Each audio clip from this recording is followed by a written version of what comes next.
Ah, ça fait du bien cette pluie. Tu trouves pas, Sylvie? Oui, t'as vu la brume? Oui. On voit plus la croix aujourd'hui.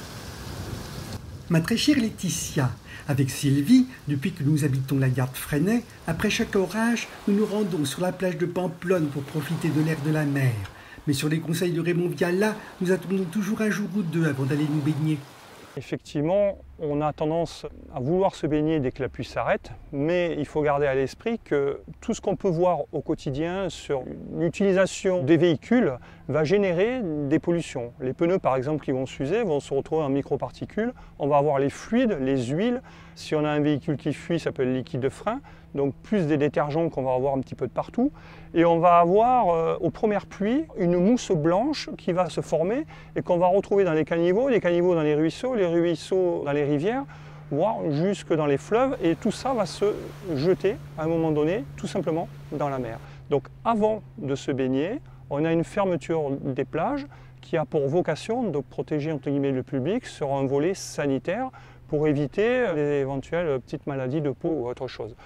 Donc très vite, il y avait des analyses qui sont faites et qui ont pour but, dès le lendemain, de pouvoir dire si la qualité des eaux est viable ou pas. Mais surtout, Raymond, ce que tu nous disais, par exemple, c'est qu'un simple mégot de cigarette, à partir du moment où il était jeté sur la voie publique, et ce, n'importe où en France, finissait par se retrouver dans l'océan Atlantique ou la Méditerranée, et par polluer de manière considérable.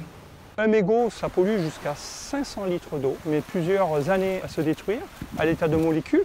Donc il faut bien imaginer que la molécule va être ingérée à un moment donné par des poissons, par un animal, et nous-mêmes on va ingérer la viande ou la chair de poisson. Et donc c'est pour ça qu'on retrouve des particules de plastique dans le corps humain. Donc les fleuves côtiers, ce qu'on appelle les bassins versants, vont rejeter 70% des déchets qu'on appelle macrodéchets qui sont rejetés par la mer sur les plages.